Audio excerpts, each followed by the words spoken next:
Hello, പുതിയൊരു വീഡിയോയിലേക്ക് എല്ലാവർക്കും സ്വാഗതം. ഇന്ന് നമുക്ക് പച്ചമാങ്ങ വെച്ചിട്ട് വെറൈറ്റി ഐറ്റം തയ്യാറാക്കിയാലോ. ഇതാണ് ഖട്ടാ മിഠ അച്ചാർ. ഇതൊരു വടക്കേ ഇന്ത്യൻ റെസിപ്പിയാണ്. സാധാരണ നമ്മൾ പച്ചമാങ്ങ വെച്ചിട്ട് ചമ്മന്തി, ജ്യൂസ്, അച്ചാർ ഇവയൊക്കെയല്ലേ തയ്യാറാക്കി നോക്കാറ്. ഇത് അതിൽ നിന്നും വ്യത്യസ്തമായിട്ട് മധുരവും എരിവും പുളിയും എല്ലാം ചേർന്ന ഒരു വെറൈറ്റി റെസിപ്പിയാണ്. ഇതുവരെയും ഇതുപോലെ ഒരു അച്ചാർ തയ്യാറാക്കി നോക്കാത്തവരുണ്ടെങ്കിൽ ഇതൊന്ന് തയ്യാറാക്കി നോക്കണം.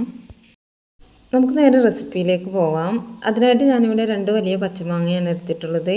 ഇത് നന്നായിട്ട് കഴുകി അതിൻ്റെ തോലെല്ലാം ഒന്ന് കളഞ്ഞ് ഇതുപോലെ ഒരു ഗ്രേറ്റർ വെച്ച് നന്നായിട്ട് ഇതൊന്ന് ഗ്രേറ്റ് ചെയ്തെടുക്കാം. നിങ്ങൾ ആദ്യമായിട്ടാണ് ഈ ചാനൽ കാണുന്നതെങ്കിൽ ഒന്ന് സബ്സ്ക്രൈബ് ചെയ്ത് സപ്പോർട്ട് ചെയ്യണേ. വീഡിയോ ഇഷ്ടമാണെങ്കിൽ ലൈക്ക് ചെയ്യണം. നിങ്ങളുടെ അഭിപ്രായം കമൻറ്റായിട്ട് എഴുതാൻ മറക്കരുത്. ഞാനിപ്പോൾ ഇതിവിടെ മുഴുവനായിട്ടൊന്ന് ഗ്രേറ്റ് ചെയ്തെടുത്തിട്ടുണ്ട്. ഇനി നമുക്കിത് പിഴിഞ്ഞ് ഇതിലെ ജ്യൂസ് ഒന്ന് വേറെ തിരിച്ചെടുക്കാം. നമുക്കിതിൻ്റെ മാങ്ങ ഡ്രൈ ആയിട്ടുള്ള മാങ്ങ മാത്രം മതി. ഇതൊരു നോർത്ത് ഇന്ത്യൻ സ്റ്റൈൽ റെസിപ്പിയാണ്. അവരിത് സൈഡ് ഡിഷായിട്ട് ഉപയോഗിക്കുന്നത്, അതായത് ചപ്പാത്തിക്കും പൂരിക്കും ഒക്കെ കൂടെ സൈഡ് ഡിഷായിട്ട് അച്ചാർ രൂപത്തിലാണ് അവരിത് ഉപയോഗിക്കുന്നത്. നമുക്കിത് ചെറിയ ബോൾസ് ആക്കിയിട്ട് കുട്ടികൾക്ക് മിഠായി രൂപത്തിലൊക്കെ കൊടുക്കാൻ പറ്റും. പിന്നെ അതുപോലെ തന്നെ നമ്മളിതിൽ ഒട്ടും തന്നെ ഓയിലോ എണ്ണയോ ഒന്നും യൂസ് ചെയ്യുന്നില്ല. നമ്മുടെ മാമ്പഴപ്പുളിശ്ശേരിയുടെയും മാങ്ങാത്തരയുടെയും ഒക്കെ ഒരു അളിയനായിട്ട് വരും. വെറൈറ്റീസ് ഉണ്ടാക്കാൻ ഇഷ്ടപ്പെടുന്നവർ തീർച്ചയായിട്ടും ഉണ്ടാക്കി നോക്കേണ്ട നല്ല ടേസ്റ്റി ആയിട്ടുള്ള റെസിപ്പിയാണിത്. അങ്ങനെ മാങ്ങയിൽ നിന്ന് ജ്യൂസ് മാറ്റി മാങ്ങ മാത്രമായിട്ട് എടുത്തിട്ടുണ്ട്. ഇനി നമുക്ക് ഖട്ടാ മിഠ പിക്കിൾ ഉണ്ടാക്കാൻ തുടങ്ങാം. ഖട്ടാ മിഠ പിക്കിൾ എന്നാൽ പുളിയും മധുരവും ചേർന്ന അച്ചാർ എന്നാണ് കേട്ടോ. ഇനി നമുക്കിതിന് നല്ലൊരു ഫ്ലേവർ കിട്ടാൻ വേണ്ടിയിട്ട് ഇതിലേക്ക് കുറച്ച് കാര്യങ്ങളൊന്ന് വറുത്ത് പൊടിച്ചിടേണ്ടതുണ്ട്. അതിനായിട്ടൊരു ചട്ടിയിലേക്ക് 1 ടീസ്പൂൺ നല്ല ജീരകം ചേർത്ത് കൊടുക്കുക. ഇനി പാഞ്ച് ഫൊറോൺ 1 ടേബിൾ സ്പൂൺ ചേർത്ത് കൊടുക്കണം. പാഞ്ച് ഫൊറോൺ എന്നാൽ 5 മസാലകളുടെ മിക്സാണ്.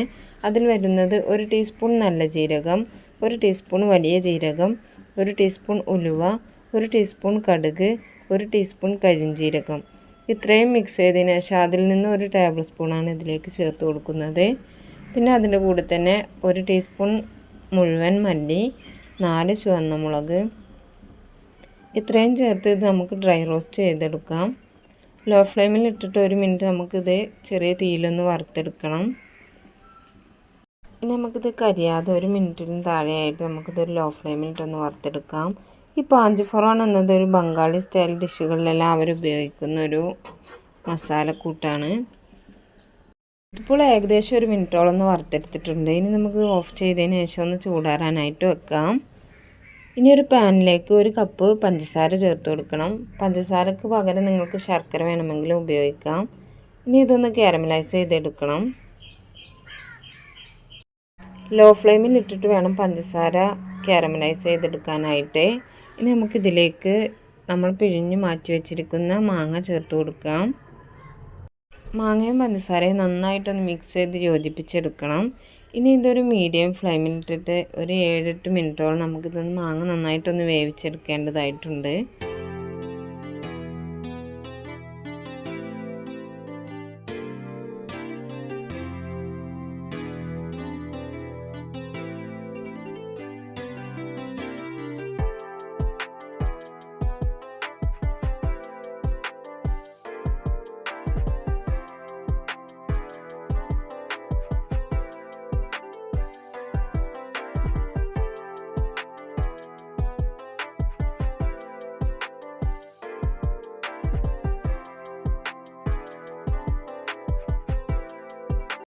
ഇനി ഇതിലേക്ക് 1 ടീസ്പൂൺ മുളക് പൊടി ചേർത്ത് കൊടുക്കണം. ഇനി നിങ്ങളുടെ അടുത്ത് കറുത്ത ഉപ്പ്, അതായത് ബ്ലാക്ക് സോൾട്ട് ഉണ്ടെങ്കിൽ അത് 1 ടീസ്പൂൺ ചേർത്ത് കൊടുക്കാം. ഞാനിപ്പോൾ സാധാരണ ഉപ്പ് 1/2 ടേബിൾ സ്പൂണാണ് ചേർത്ത് കൊടുക്കുന്നത്. ഇനി ഉപ്പ് ടേസ്റ്റ് നോക്കിയതിന് ശേഷം ഉപ്പ് കുറവാണെന്നുണ്ടെങ്കിൽ നിങ്ങളുടെ ആവശ്യത്തിന് ചേർത്ത് കൊടുക്കാം. അങ്ങനെ ഉപ്പും മുളക് പൊടിയും എല്ലാം ചേർത്ത് വീണ്ടും മാങ്ങയും ഇതെല്ലാം കൂടി നന്നായിട്ടൊന്ന് മിക്സ് ചെയ്ത് യോജിപ്പിച്ചെടുക്കണം. ടേസ്റ്റ് നോക്കിയപ്പോൾ ഉപ്പ് കുറവാണ്, അതുകൊണ്ട് ഞാൻ 1/2 ടീസ്പൂൺ ഉപ്പ് കൂടെ ഇതിലേക്ക് ചേർത്ത് കൊടുത്തിട്ടുണ്ട്. ഇനി നമ്മൾ നേരത്തെ ഡ്രൈ റോസ്റ്റ് ചെയ്ത് വെച്ച മസാലകൾ ചൂടാറി വന്നിട്ടുണ്ട്. അതൊന്ന് പൊടിച്ചതിന് ശേഷം അതിൽ നിന്ന് പകുതി ഇതിലേക്ക് ചേർത്ത് കൊടുക്കാം. അതുകൂടി ചേർത്ത് വീണ്ടും ഇത് നന്നായിട്ടൊന്ന് മിക്സ് ചെയ്ത് യോജിപ്പിച്ചെടുക്കണം. മസാലയും മാങ്ങയും എല്ലാം നന്നായിട്ടൊന്ന് യോജിച്ച് വരുന്നവരെ നമുക്കിതൊന്ന് മിക്സ് ചെയ്തെടുക്കാം. ഇപ്പോൾ നമ്മുടെ മാങ്ങയെല്ലാം വെന്ത് ഇവിടെ റെഡിയായി വന്നിട്ടുണ്ട്.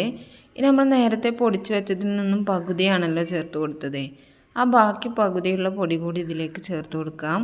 അതിന് കൂടെ തന്നെ 1 ടീസ്പൂൺ കുരുമുളക് പൊടി കൂടി ചേർത്ത് കൊടുക്കുന്നുണ്ട്. നിങ്ങൾ എരിവ് ടേസ്റ്റ് നോക്കിയതിന് ശേഷം വേണമെങ്കിൽ മാത്രം ചേർത്താൽ മതി. ഇനി ഇതിന് ചെറിയൊരു പുളിക്ക് വേണ്ടിയിട്ട് 2 ടേബിൾ സ്പൂൺ വിനീഗർ കൂടി ചേർത്ത് കൊടുക്കണം. ഇനി ഈ കുരുമുളക് പൊടിയും വിനീഗറും എല്ലാം നമ്മുടെ മാങ്ങാക്കൂട്ടിൽ എല്ലായിടത്തും യോജിച്ച് വരുന്നവരെ നമുക്കിത് നന്നായിട്ടൊന്ന് മിക്സ് ചെയ്ത് യോജിപ്പിച്ചെടുക്കാം. അങ്ങനെ നമ്മുടെ നോർത്ത് ഇന്ത്യൻ സ്റ്റൈലിലുള്ള മാങ്ങ അച്ചാർ ഇവിടെ റെഡിയായി വന്നിട്ടുണ്ട്. സാധാരണ നമ്മുടെ നാട്ടിലെ അച്ചാർ എന്ന് പറയുമ്പോൾ എരിവും പുളിയും ഉപ്പുമൊക്കെ ചേർന്ന് ദ്രാവക രൂപത്തിലിരിക്കുന്നൊരു അച്ചാറാണല്ലോ. ഇത് അതിൽ നിന്നെല്ലാം വ്യത്യസ്തമായിട്ട് എരിവും പുളിയും മധുരവും ഒക്കെ ചേർന്ന് നല്ല ജീരകത്തിൻ്റെയും കരിഞ്ജീരകത്തിൻ്റെയും എല്ലാം ഒരു പ്രത്യേക ഫ്ലേവറോട് കൂടിയ നമുക്കൊരു മിഠായി രൂപത്തിലൊക്കെ കഴിക്കാൻ പറ്റിയ ഒരു ഐറ്റമാണിത്.